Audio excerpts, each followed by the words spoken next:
mga tatay. Magtanim ay di biro, maghayo. Magtanim ay di biro, maghapong nakayuko. Di man lang makatayo, di man lang makaupo. Proud po ako sa lahat ng mga magsasaka. Ngayon po ay nakikiano po ako sa tito kung paano po mag-araro. Sige tatay, kaya ko yan. Yeah. Antayan ko dito. Ay.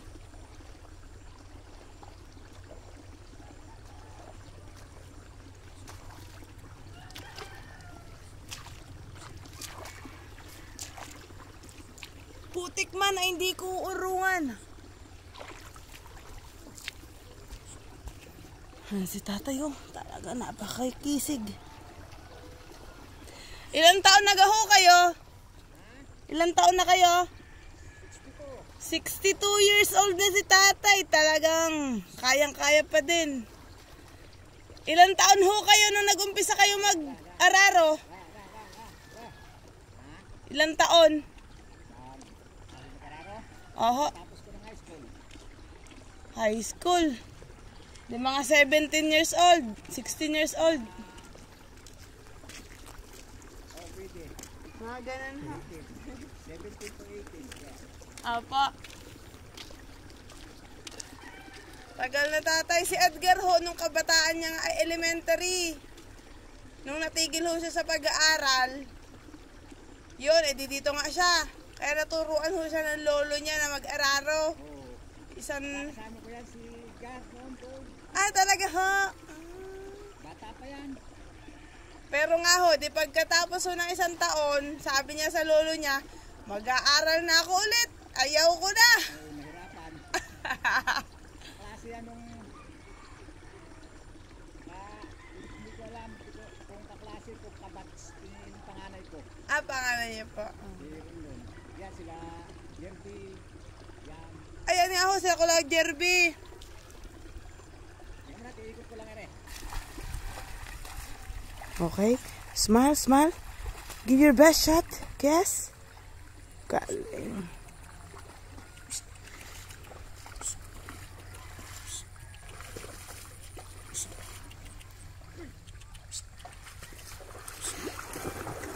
Pagod na tatay.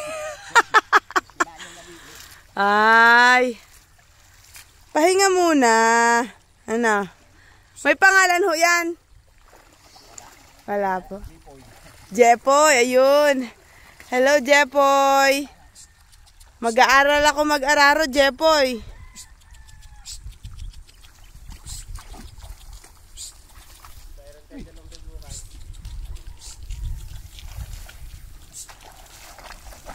O yan, tatay. Yan. Alalayan lang kita dito. Opo. Baka biglang tumakbo eh.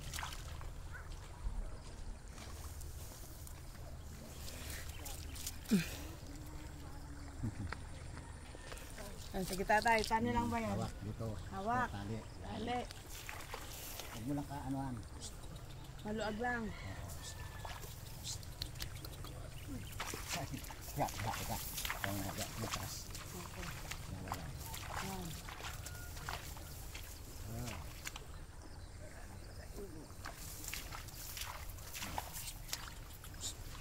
Basta ho ito, diretso. Huwag mo lang higitin yung tali. Ayan, alalay lang ako sa kanya. Uy! Huwag ka mahiya, Jepoy. Si Bebang lang to.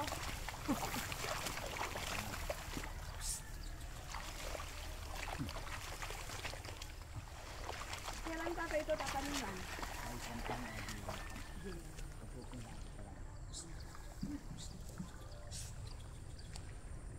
Ito pa, ayan ho, yan ang umpasan nyo na yan. Nararan nyo. Hanggang saan ho yan? Hindi pa dagat? Ayan, sabi ko ito ng bahay na na. Nahiya na si Jepoy. Jepoy, ganito yan.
alam.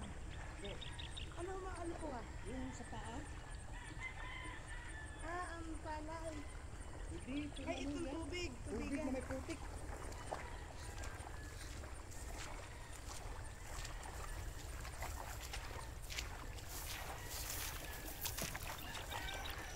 Yung baga na ano sa mga ganito, Ay, iwan ng ano. dyan tapos dito nakakahalas. Ayan ho, mahaba-haba ho ang napag-usapan namin ng lolo. Ano, siya ho ay ang tatay ho ng ate Renren.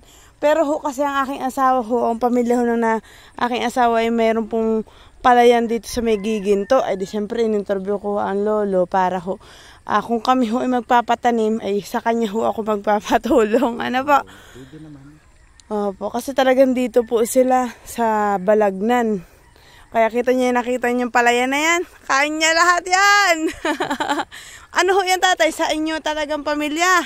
Hindi, ang ano ito sa magulang ko ito. Yan ho, opo. Sa magulang ko ito. Palibasa yung mga kapatid ko Oh, ay wala naman dito at kung saan saan naroon. oho. Ay di ako lang ang naiwan dito. Kaya kayo na namamahala. Na namamahala. Tsaka ito, ako na ang pinagkalaga sa akin, nabiling ko ng aking magulang bago na namatay. Opo. Ang pababayaan. Opo. Ilang gahong inyong magkakapatid? 4? Lahat ho yung tatlo wala dito? Wala. Ang isa nasa Bataan, ang isa nasa Surigao. Nagsiselos ata yan eh. Nagsiselos naman si Jepoy. Ang isa nasa Palawan. Ay, malalayo. Opo. Malayo aming pagitan. Kami 4 na magkakapatid, may kanya-kanyang probinsya. Dito kayo sa Occidental. Palawan ang iba. Opo. Mga pangita lang kami pagka yung halimbawa, sila ay tatali ko lang. Opo. Halimbawa sila ay yung may mga okasyon. Nag-uuwi naman ho. Yan po si Jepoy. Jepoy, good boy ka lang dyan. Ayan, dyan ho ang dagat. Dyan ho kami magsuswimming. Nandun ho ang aking mga anak. Napakaganda po talaga dito. Ayan. Tulad ko sa akin, ang binibinhi ko dito ay 5 bags na 40 kilos. Dyan naman po nabibilin sa bayan. Binibigay ng DA. Meron na ho, kumbaga. Ano. Sadyang may binibigay ang DA, yung ano yung ayuda sa mga magsasaka. Oho. Yun, di maganda ho pala makapag-register ang Edgar, ano? Oo, mag-ano siya ng RSBSA. Oho. Kausapin niya si Ricky. Opo, Kasi yung... dito sa atin, sa Santa Maria, Opo. si Ricky ang technician. Saan po, nasan po ang Sir Ricky? Andiyan sa bayan. Sa bayan. Doon sa pabahay, doon ang bahay nila. Oho, edi para ho kumbaga ay masadya, ano? Halimbawa, Pag ano mo siya, makakuha ng requirements, kung ano kakailanganin. enroll mo siya sa RSBSA Opo, ayun. para ma-anuhan siya. Yun nga po, yung libre pong Libre binhi. yung binhi. Tapos pagka may pag may budget, ang DA, namimigay pa sila ng mga fertilizer. Opo, yun. Siyempre po, bilang magsasaka ho, ano ho yung ipinapasalamat nyo sa gobyerno natin at ano yung natatanggap nyo? May ayuda, Oh, may binhi, opo. tapos may mga yung kailangan din kasi para ka ikaw na magsasaka, Opo. i-insured mo din. Ni-register nyo. Pagka ikaw, Kasi may nakita ko doon sa munisipyo nga po parang insured para sa mga agriculture. sa i-insured mo sa PCIC, yung Kung kayo po ay insured. Philippine Crop Insurance Corporation. Opo. Yun po ay may binabayaran kayo? Wala. Wala naman. Basta magpagalibaw, nakatanim ka na. Opo. 15 days, magpapail ka na ng insurance. Opo. Padadala yan nila Ricky sa region. Opo. Pagdating ng 45 days, magpapail ka na uli nung sa claim. Opo.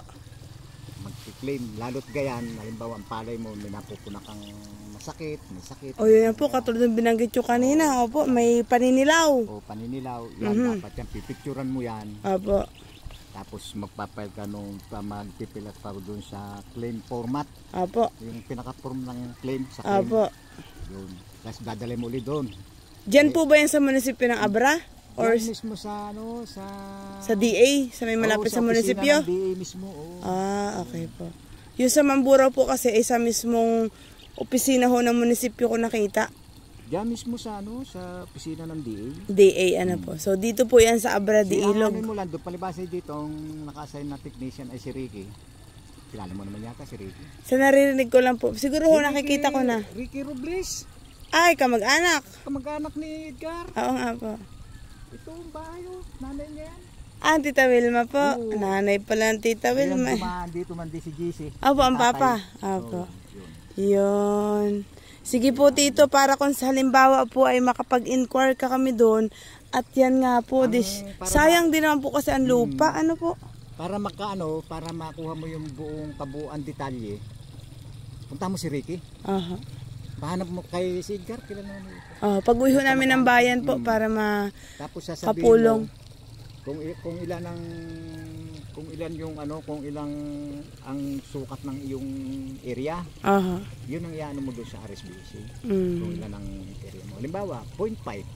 Ating hektarya, halimbawa. Opo. O humigit sa kalahati, 0.6. Mhm. Kasi ang ang 2 hectares pababa, Mhm. merong yan, yung may ayuda dyan ng gobyerno. Mm. Halimbawa, yung cash assistance. Mhm. Meron sila Para pang support po. Support. Mhm. Tapos halimbawa, pag nadaanan tayo ng bagyo, Mhm. yan. Meron din silang mga pang-suporta. Kaya nga po, maganda po pala talaga yan. Mhm. Tapos halimbawa, yung pwede ka rin pwede ka rin mangutang. Opo, sa may pinakaano po ang gobyerno. Mm. Kaya kumbaga talagang pong nakakatulong. Ano po ang mga agency ng ating gobyerno. Talaga nga lamang po, talagang pagbagyo Yun. Talaga matindi ang kalaban ng magsasaka. Oh. Pero syempre po, di ba, hindi naman din natin masabi yun. Oo, hindi naman natin... Parang wala naman po tayo talaga masisisi kapag may bagyo. Ano yun Gusto ko ng kalikasan yan Oo, uulan at uulan talaga. Tapos natataon na sobrang lakas. Ano po? Ang lang din kasi, mapag-monitor ka sa panahon. Yun ang kailangan. Yun ang kailangan. Yung halimbawa, di ba po, binabalita na may bagyo. Dali nga ngayon mag-monitor. Gawa ng cellphone. Oo nga po, nakikita yan Makipag-ano ka lang sa Pag-asa. Aha. Tanong mo kung may namumuong sama ng panahon. Sinabing may namumuong sa panahon. Tanong mo kung saan dadaan. Alam yun. Para halimbawa, nagtatanong. ang mga tanim nyo ay pwede nang anytime i-harvest. Mga 10 days o 15 days, harvestin na. Aha. Diyan kami nag-i-inquire sa Pag-asa. Aha. Kung may sama ng panahon. Online lang po, no? Kung may... Diyan kay diyan ako nagpapaano. Hindi naman ako marunong sa cellphone. Sa inyong anak ho. Kay Rin. Papatanong ako sa mag-monitor. Yan ho, kumbaga yung inyo pong sinasabi ay malaking tulong po talaga yan para sa mga magsasaka. Ano po? 15 days o 10 days sa anihin na. Pag ang bagyo halimbawa malayo pa. Opo. Sabihin ng Pag-asa maulan. Opo. Ipaani mo na agad. Yun, kumbaga ay maniwala ka dun sa dinedeclare ho ng ng Pag-asa. Pag hindi mo agad pinaani yan, mas malaki ang pag pinahanap pa ng bagyo. Mas malaki pa yung mawawala. Kaysa dun sa'yo makukuha. Yun na nga ho, kumbaga ay nasa huli ang pagsisisi. Yan. Kaya pinaani ko na. Yun nga po. Kaya nga ho tatay, nung nakita ko yung nasa lanta sa inyong mga palay, sabi ko talagang dapat pala naanin na. Nung nakaraan. Naanin. Anong taon ho yun? Ito yung nakaraan nating tagulan. 2024? Oo, itong 24. Mga anong buwan ho yun? December, November? Nagbagyo yung si Christine. Aha. Yun. Ay talaga ito, kita mo to. Aha. Dinaanan ng tubig. Talagang plat na plat ang palay. Yan. Opo. Doon sa baba, pati yung parang naging dagat na rin po ang itsura. Ilog, ganun ho. Pati yung kabila. Oho. Alam mo saan nakuha ko sa 4 hektarya? 60. 60 bags. 60 kaban. Oo nga. Ay, 60 kaban. 50 kilos po yung isang kaban. ay 4 hektarya yun. Kaya nga ho, yung kanina nga ho pinag-uusapan natin, nasa estimated nyo dapat 600, ano ho? O di parang nasa point ano lang ang nakuha nyo? At yung nakakuha 60. 60 lang. Ibig sabihin, ang akin lang nakuha sa bawat hektarya, 15. Oo nga po. Yung dapat 150, naging 15. Ano? Target sana, ay wala. Pero kumbaga po, sa buhay, ano yung advice ninyo? Kasama yan sa buhay. Di ako, bahala na si Lord. Opo. Kaya makakatanim pa naman, huwag tayo mawala ng pag-asa. Yun, talaga wala. Huwag tayong mawawalan ng pag-asa. Sabi ko nga sa kapwa ko magsasaka, talagang gayaan. Opo. Dahil pag panahon ka ako ng tag-ulan, talagang nadating sa atin yan. Huwag tayo mawala ng pag-asa. May susunod pa. Opo. Makakatanim pa tayo, ay malay mo pa kung tayo makabawi. Opo. Kaya nga po yung sabi nyo, ano, marami-rami naman po ang naanin nyo, no?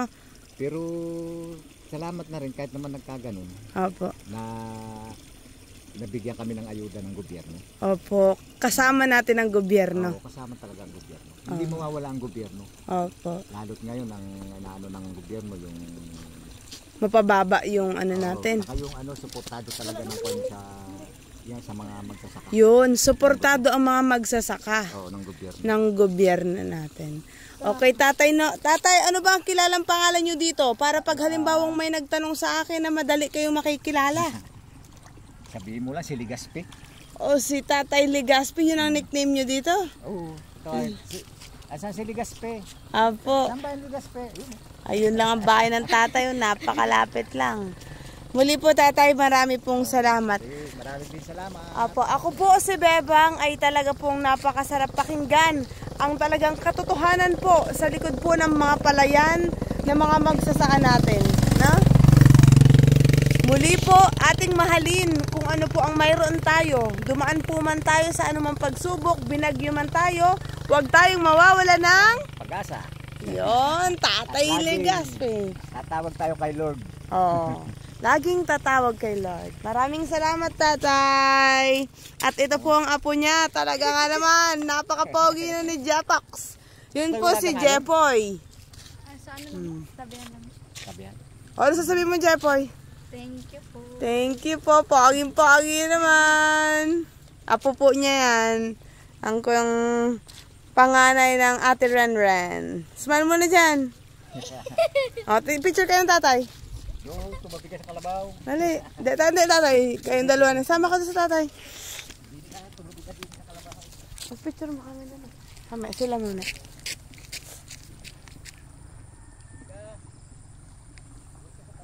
Sila pa tayong kundi. Ayan po talaga napakasayang experience po nito. Ano? So, pipicture ko muna ang maglolo. Gwapong-gwapo naman. Oh, ngayon sasama ako. Ikaw maghawak ka. Pag hawak mong ganyan, dito lang. Hawak mo mabuti. Taas mo. Yan, tapos ganyan mo lang. Oo, dumating kanina. Ay, saka si ano yung si Into?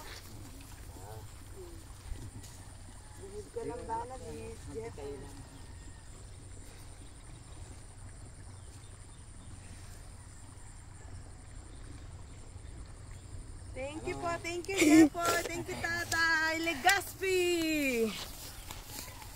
Sige na dumating dito. Thank you po, Lord. Thank you po, Lord. Hindi po kami mapawala ng pag-asa sa lahat ng pagkakataon, sa lahat ng pagsubok sa buhay.